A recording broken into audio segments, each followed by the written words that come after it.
Okay, mandatory access model. In the MAC, basically characteristics or access decisions are based on a security clearance of the subject and classification of the object. Subject has a profile, which includes the clearance. The object has a security label, which includes the classification. There's also operating systems will make the access decisions, not the data owners. Subjects cannot access permissions to another object or to another subject. The environment that implements this model requires a higher level of protection to using purely DAC systems. So again, on the DAC systems, it's going to be more of the, do apologize about that? Yeah. It's going to be more of the C1, C2, and D-level access controls, when the MAC is going to be the B-level access controls. Okay, MAC versus DAC. MAC, you have your security label. So the individual has a specific classification or subject, tries to access the information. The system then checks the object and then checks the security label. If the label is at the same level of classification, or there's a need to know criteria that is also met, because that's the third one, but that's usually at a higher level classification as well. That once all 2 or 3 items have been met, then the subject gets to access the information. With the DAC, the user basically goes to the server, goes to the system, and says, can I access this? It says, are you in the same level that this object has been created in? Similar to the security labels, but the security labels have the capability of going to caveats. Okay, RBAC, or role-based access control. Basically, this is also called non-discretionary access control.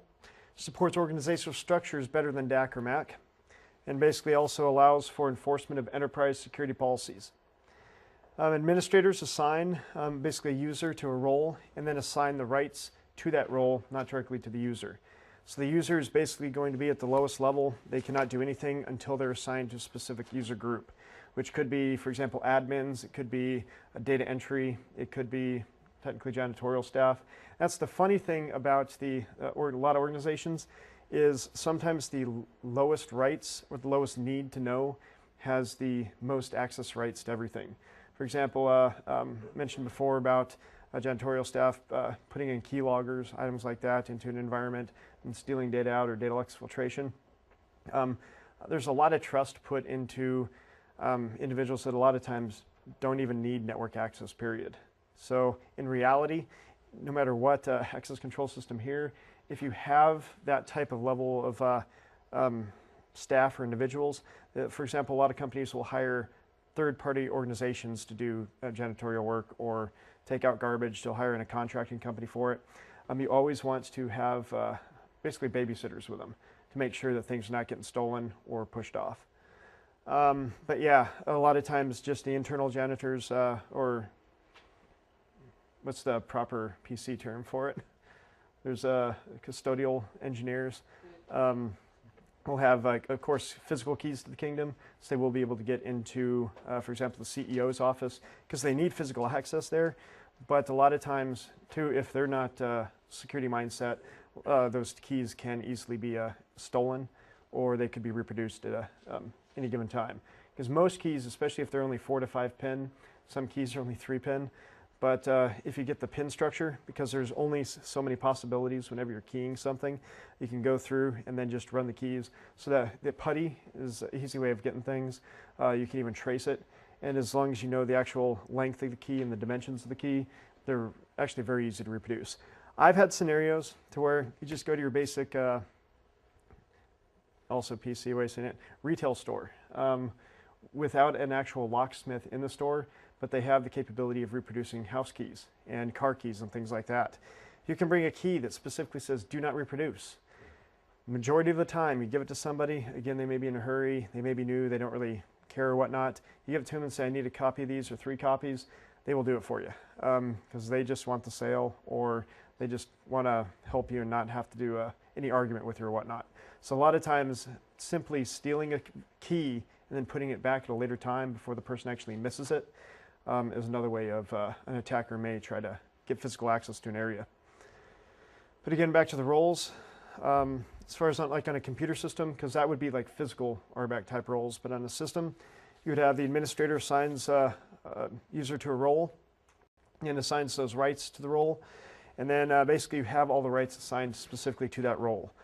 And this is the best used for environments with high rate of turnover of employees. If you have a lot of contracting staff, going back to specific groups, some people may have, for example, like data entry has a high turnover because they may be in a college environment. So all the lower level positions are held by either college grads or people that are currently in college. Also gaming industry. They have it to where a lot of people will be working on a specific project. Once they get the game completed, then that project is no longer valid. So they may be doing a first-person shooter, then they go to a race car game or go to an RPG, or role-playing game. So again, the staff, the rights are going to be the same, but the staff is going to completely change. Okay, acquired rights and permissions. There's explicit, which is assigning rights and permissions directly to a user. And then there's implicit, which is assigning rights and permissions to a role or the group within the area. Basically, the user inherits rights and permissions from that role. If the user is in multiple roles, the best type of environment is going to be the lowest common denominator. So it makes it to where if they're in two different areas, for example, if they're in admins and then they're in data entry, the best thing you could do is have it to where the data entry rights is going to trump the admin rights because it's going down to the lowest common. The majority of the time what you end up seeing is it goes to the highest common denominator. So if they're a data entry, they're going to get that access, but since they're also admins, it's going to bump them up to the higher access. Okay, rule-based access control. Basically, these are global rules imposed on all subjects. Basically, it does not matter what the subject identity is. And for example, like firewalls applied to every packet. One of the things that you definitely need to know the difference of, this is more telecommunications, but with firewall ACLs. There's a difference between stateful and stateless firewalls. Because ACL on a firewall may say deny any coming from the outside and then allow traffic going from the inside out. So, there are ways to trick some of the older firewalls that are stateless firewalls. So you can send a packet that has, for example, like a FIN, which is a finish connection, into the network. And then what you're looking for is like an RST packet coming back out of the network. And basically, it's already supposed to deny your traffic, but because it's stateless, it has nothing to compare it to. And FIN is basically assuming that the connection's already occurred, and you're just trying to finish the connection. With a stateful firewall, what's going to happen is there's a database of all the current connections that have been happening or specifically within a time. So what happens if you send a FIN to that stateful firewall, the firewall is going to say, I have no record of you ever communicating with anybody on the network. I'm going to drop you right then and there. So back down to the firewall ACLs, it is applied to all packets, but the stateful is a lot smarter because of the database in the back end. But the stateless, it still is to all packets, but there's ways around that. So it's not truly to all packets or doesn't truly work. Okay, remote centralized administration. Technology is going to be radius, TACACS, and diameter. Okay, radius. This is remote authentication dial-in user service. This is a AAA protocol, authentication, authorization, and auditing. This gets the de facto standard for authentication protocol. It's open source. This has been integrated in many vendor products and also works on a client-server model. TACACS Plus characteristics. Basically, it's terminal access controller, access control system. Basically, it's Cisco proprietary, and not open source for others to use, and splits authentication, authorization, and auditing features. Also, basically, it allows for the administrator to be more flexible. It provides more protection for client-to-server communications compared to the radius. But again, it's going to be proprietary for Cisco. And diameter. Basically, this is the upgraded radius. Basically, users can move between service provider networks and change their points of attachment. And then it includes better message transport, proxying, session control, and a higher security for the AAA transaction. Okay, decentralized access control administration. Basically, with decentralized, you'll see this a lot with some of the smaller organizations as well. So you don't want to have to go through domain controller. This is by far the most fun, especially if you go into a pen test. because if you get a physical access to it, how many people here have heard of off-crack before? OPHCRACK? It's a live Linux CD which has rainbow tables built into it. Its sole purpose in life is to boot up the system, grab the SAM file, and then crack the SAM file. So usually you boot up the system off that, make sure it boots up off CD in the BIOS. Once it does boot up, you can walk away, get coffee, come back about 10 minutes later, and usually the majority of the passwords have cracked by then, assuming that they're going to be relatively easy passwords. If they're highly complex passwords, back up to the 14 characters with special characters, alphanumeric, then you can tie the off-crack to an external rainbow table database, such as that 64 gig, and then basically make it to where it boots up and then starts to crack it. So basically just make your coffee break a little bit longer, and 30 minutes later you probably should have most of them cracked. Okay, with decentralized access. Access administration is controlled by the owner of the asset, usually individuals who are most accountable for that specific asset. Usually leads the enterprise to consistencies and security holes or overlaps, because you're going to have a user account on every single asset as opposed to one user account on a domain, which then is shared within all of the assets. There's conflicts of interest may easily become apparent and not addressed. The best example of that would be, for example, you have an individual that logged into a system, they leave or they get fired or they're no longer with the organization. You go in there, you disable the account on that one asset, but then you have to go each individual asset to make sure that they haven't logged onto that system. And when they have logged onto the system, there may be an issue to where they may have a different username and password, or potentially even created specific usernames and passwords on that individual asset.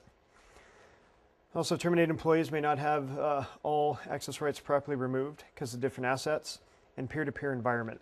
Again, peer-to-peer is not going to be the centralized. It's going to be, you have 20 laptops in a room. They each have their own username and password per laptop. Doing file and printer sharing. Okay, hybrid access control. Combines centralized and decentralized administration methods. Basically, one entity or IT group may control what the users access. Then also owners choose who can access their personal assets. File shares, directories, local printers. So you can still have a peer-to-peer type of environment if all the workstations do have file and printer sharing enabled and they're sharing specific folders or items. Controlling access to sensitive data. You can restrict the interface, such as making a dumb term or having some sort of kiosk, an ATM system, database views, menus, and so forth. I know a lot of applications will have it set to where whatever users logged in will allow specific options within a program to show up. Same thing with, I know a lot of pieces of software will look for physical files on a system like an on file. So when you run the application, it sees a specific on file, then it shows you a new menu set, or shows you extra items within a menu set. And also, of course, profiles. Desktops and shells are interpreted, and interfaces in the operating system as well. Within the shells or profiles or whatnot, you may have it to where it's distributed within the organization, so whatever computer that they log into is going to have their profile as a roving profile.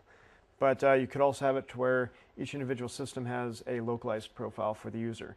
I have seen scenarios to where people would do hot swapping of computers. So you'd have, say, 15 people working in an environment.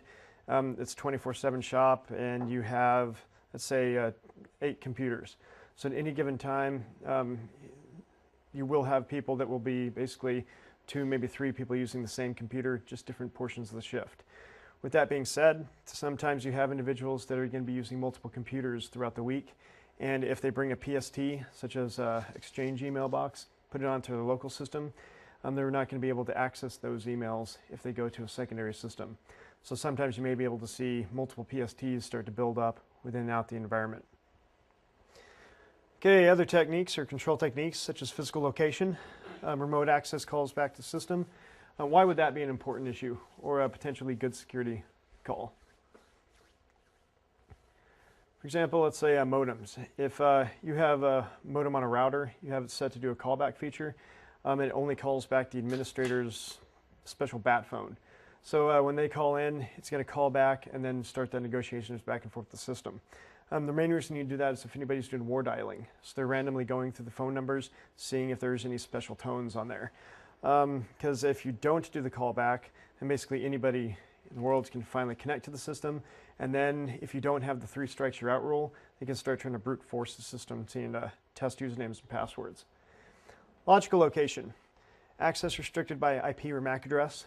Again, it's definitely a good thing for defense in depth. However, it is not a true security control because IP addresses can sometimes be spoofed and MAC addresses can easily be spoofed. On Windows, there's a program out there called SMAC. I believe it's a commercial product now, or it's for sale. The thing is in Windows, the MAC address is basically tied into the registry. So all you have to do is change that key and then somehow resets the card. So you can do it yourself as well. And then on the good old Unix systems or StarNix systems, there's the capability of changing it in the ifconfig, or there's even a program out there called MAC Changer. And MAC Changer you can do with a -R, and then basically just the Ethernet card itself, and then it picks a random MAC address, or you can force it to a very specific MAC address. So with the logical location, definitely an extra layer, which is going to go back to the 80-20 rule, but that's something that's relatively easy to bypass. Time of day. I've seen a lot of areas to where they know somebody's going to be there from 9 to 5. So what they'll do is they'll give the user rights from, for example, 8 to 6, which if they get there early or if they have to stay late a little bit, they still have access to the resources. After that, it shuts them off. I've seen a lot of IPS type systems do that as well. For example, as network modeling. It would basically take snapshots of the network and do analysis on it and say that these IP ranges only download, let's say, 10 megs per day. And then one day that one system downloads 100 megs because they did something else, it deviates from the normal usage and is either going to alert or try to take the system and isolate the system. Same type of thing with user accounts. If the person usually signs on from 7 a.m. to 6 p.m. type scenario, if they sign in at 10 o'clock, that basically is a huge flag that they're probably after when they should be, that embezzlement could be happening, things like that. That's an outside the norm of the behavior. Also transaction type. Bank teller 1 can only cash checks up to 2,000, requires supervisor to cash checks above that specific amount. Okay, logical controls. Basically, system access, individual computers and controls, operating system mechanisms. You have your network access, ways to access enterprise networks, centrally logged into an access server, so forth. Network architecture, control flow of information in a network, network devices implemented. What would be a good example of, for example, network architecture in controlling access? What was that? Yep. Another one would be good old VLANs. So everybody's on the same, for example, IP range, but you have VLAN 1 and VLAN 2, and they may not be able to communicate unless you have a router saying VLAN 1 can talk to VLAN 2 in this specific area. As far as the test is concerned, again, you're probably going to have to go to the lowest level of the device. Switches, going back to VLANs, are going to be your layer 2 device, even though some switches that do VLANs can do the routing between VLANs as well, which would be at your layer 3. But the majority of questions, unless it specifically says an advanced feature, is going to go at the lowest base level of the technology. Okay, there's auditing. Basically, system and application logs are generated. Auditing is probably one of the most important things in information security because you can tie everything down, but if you can't prove if some specific things have happened, then you're going to have a problem. For example, somebody logs in with the username and password and does specific things. There's no forensic chain or no chain of custody. Basically, you can't tie that the event occurred to a specific entity. And also, of course, encryption. And as far as the CIA triad, what part of encryption, or what's encryption going to fall under the CIA triad? Yep, confidentiality. It's not going to be the integrity, it could do integrity, but not going to be availability, because if the thing breaks, it doesn't really deal with the encryption part, but it does keep your secret, and also make sure that things haven't changed in the process, because if it's changed, then you can no longer decrypt it. Basically, it gives you the flag. Okay, physical access controls. Okay, there's network segregation. Basically, wiring closets and server rooms need to be controlled to physical entry. And usually, these need to be more than just your basic your key locks. And again, with the walls, They need to be true walls that go to the true floor and the true ceiling, as opposed to walls that are basically just separators from the ceiling panels to the floor panels, because that's one of the things where people can physically go under or above the fake wall. Perimeter security, physical controls to restrict access to the facility, the networks and assets.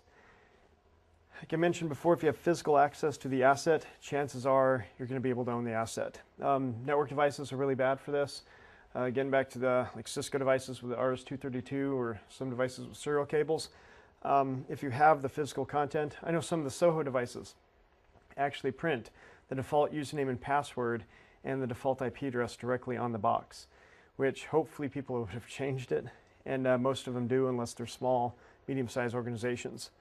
How many people here have heard of the default password list? Speaking of that. If you go on the internet or Google and type in a default password list, you'll find quite a few references to it, but the top one is usually going to be from a German site.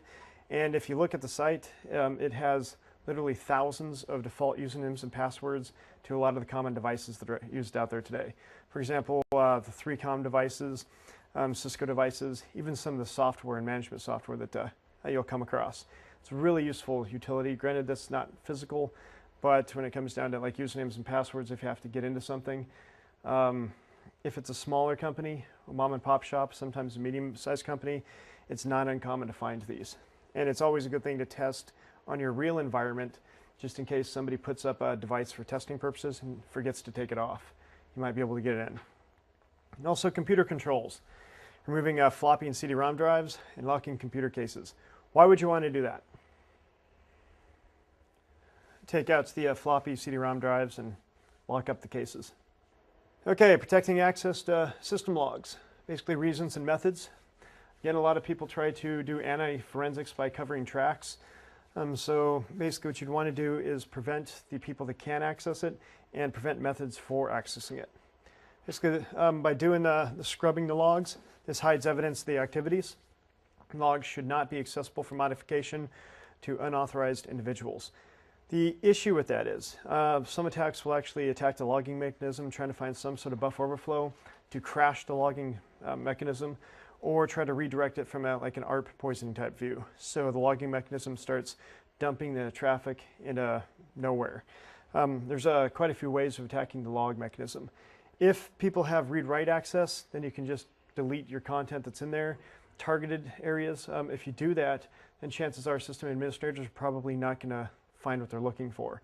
But if you zap it completely and zero it out, that's usually a red flag to say something actually happened to it, and then they start to do the investigation to find out why.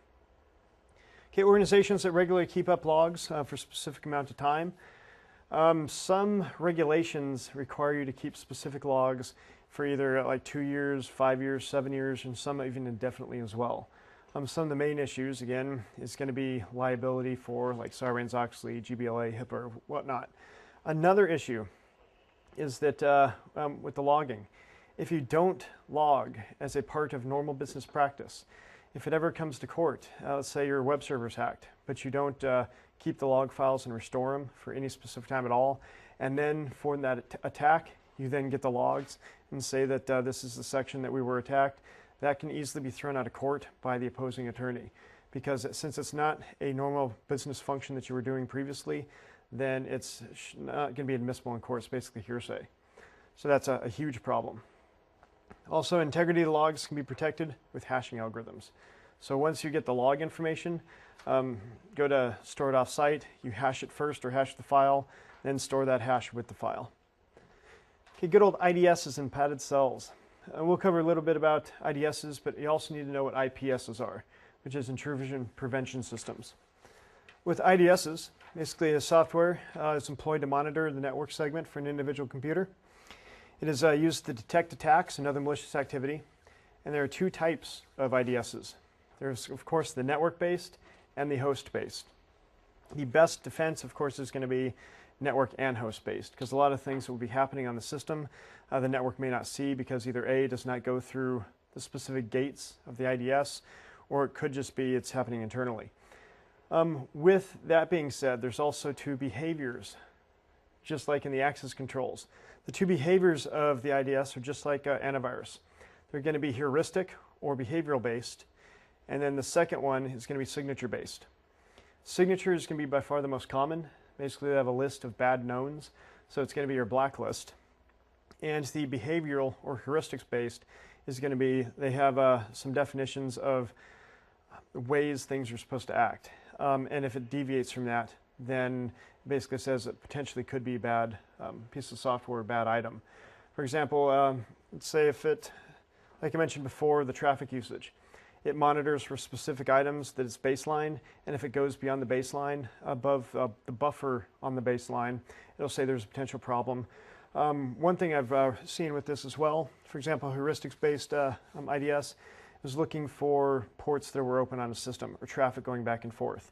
And a subnet that does not have normal web servers all of a sudden puts up a server on port 80, and something starts communicating with server on port 80, then instantly that flags because that subnet is not traditionally used for web traffic.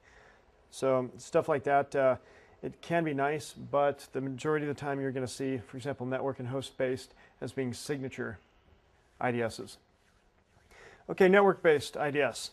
Monitors traffic on a network segment, computer or a network application with a NIC in promiscuous mode. A lot of companies will have their switch and then basically span a port off the switch.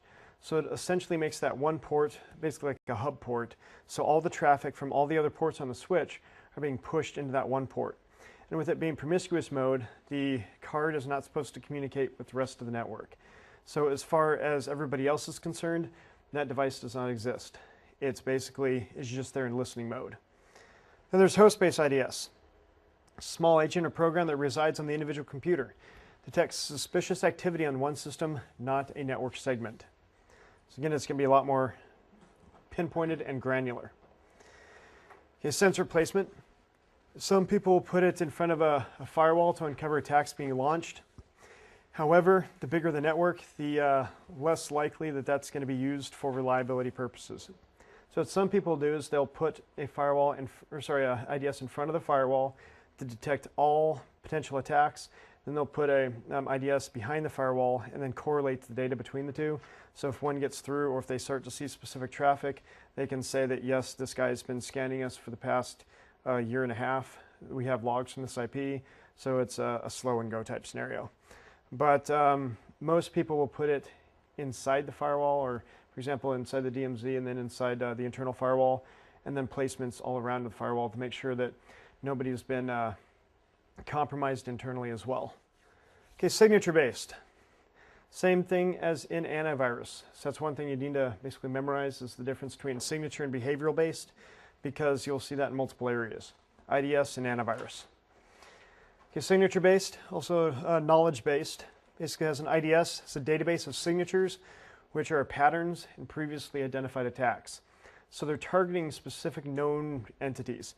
And going back to antivirus, same thing, except their database is usually a lot bigger.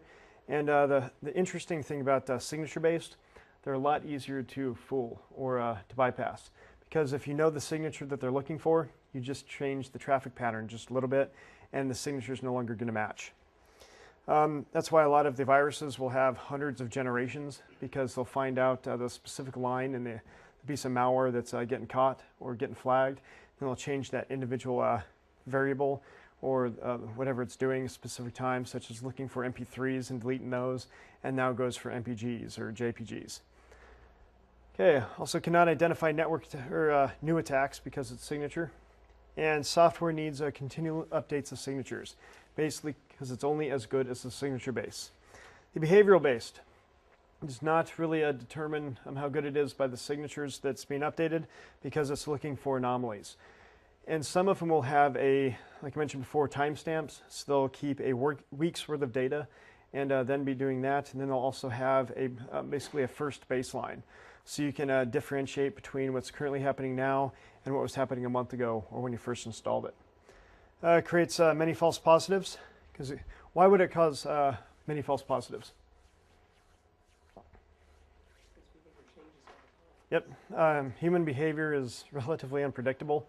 So, for example, behavioral-based IDS may trip on football Fridays or whatnot. Some Super Bowl Sunday is going to have a huge spike in a lot of different traffic, people going to specific websites. So when it comes down to it, the way that people use the computers is going to vary so much that a lot of people, when they're using those, make the baseline a lot larger than it probably should be, so they don't get as many false positives. So when they're trying to tune it, they're actually making it to where a lot of the attacks are not getting seen. Okay, IDS response mechanisms. Possible reactions to detection attacks, such as page or email an administrator, log the event, change a firewall or an ACL to block an IP address, and that gets more into the intrusion prevention portion, because then it starts to become more of an aggressive utility. Then sends a reset packet to the attacker's connection. But just your basic IDS is going to usually either send some sort of log or flag and say that an attack is in progress. Do whatever you will with it. We've at least recorded it. It's on the paperwork. Okay, the downfalls of IDSs. May not be able to process all the packets in the large or busy networks. And that's another thing that a lot of attackers bank on, is they do the good old fog of war. They send so much traffic, and hopefully that their attack's going to get missed in the traffic. And then the next one is send so many positives that it's going to hit the IDS and light it up like a Christmas tree, and basically make it to where they're going to slide in within the fog of war. Yes?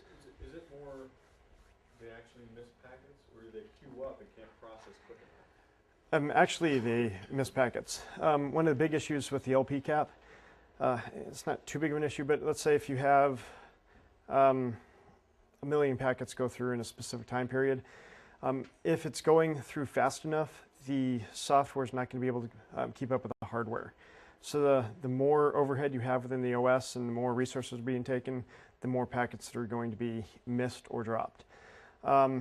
It's not really a bug per se, but like with the LP cap on some of the systems, you're missing a specific percentage or a certain percentage of packets going through the wire and dropping them. That's why a lot of people will have distributed sniffers. So they'll have a sniffer all throughout the network, and then they correlate all the information and put it in one big database. And a lot of times what they'll do is they'll drop the matching records, so they have a more reliable view of all the traffic going through. And one instance, individual had the mindset, which thinks great mindset as far as capture once, use many. So you capture all this data, put it into one big database, and then you run your IDSs off that data, as opposed to the IDSs on the wire itself, because you're a lot more likely to miss it on the wire than you would going through a correlated database. But that time again, you're getting more, but then you're queuing it up and you process later. Yes. So you may be behind the 8 ball for something else. Well, in reality, you're always behind the 8 ball. It's just what's the acceptable delay time. Because even with your regular IDSs, you're still looking at several second delay by the time it hits the screen. And then depending on what software you're running, for example, like ArcSight or whatnot, then it goes to the server, and then that system then correlates logs, puts it into an Oracle database, and then your software then makes the query to that. So sometimes maybe a minute before you actually see anything go through. So, but yeah, the queuing is definitely an issue, because then you have it to where you have your aggregators, you grab all your information, put it in one area, but then you have a system whose sole purpose, instead of listening to the packets coming over, is basically just trying to make sure that the database is valid. Okay, I cannot analyze encrypted data, and from an IDS perspective, that is the case. I know there are some products out there that are trying to do man in the middle as well. So you add this additional module, and then you make an encrypted connection through like HTTPS to this proxy device, and then the device makes an encrypted outside, kind of like Cain and Abel, except it doesn't give you the error because it's a legitimate connection. And that actually gets the unencrypted and then puts it through an IDS. But for the test, it cannot do encrypted data. Okay, switch-based networks make it harder to pick up all packets, mainly because you have to do the span port, and then for each switch, you do the span port and then dump it to an area, then it has to get dumped elsewhere. A lot of false alarms, of course, and not an answer to all issues. It still needs firewalls, antivirus software, policies, procedures, and other security layers. Because again, there's some things that you will probably be missing, and a lot of things that will flag on that are not really attacks, both signature and behavioral based. It's just the percentages for the behavioral based are going to be higher false positives than the signature-based. And then the signature-based is going to have a lot of higher false negatives than the behavioral-based. Okay, good old padded cell. This is basically code within a product to detect malicious activity has taken place. If so, a virtual machine or basically a sandbox is created, which provides a safe environment.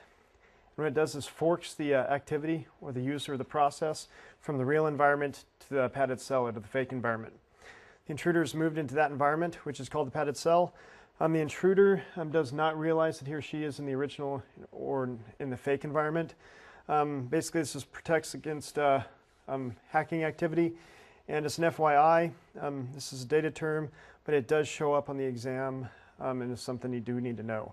But padded cell is basically an intelligent honeypot, and it forces you over to the system.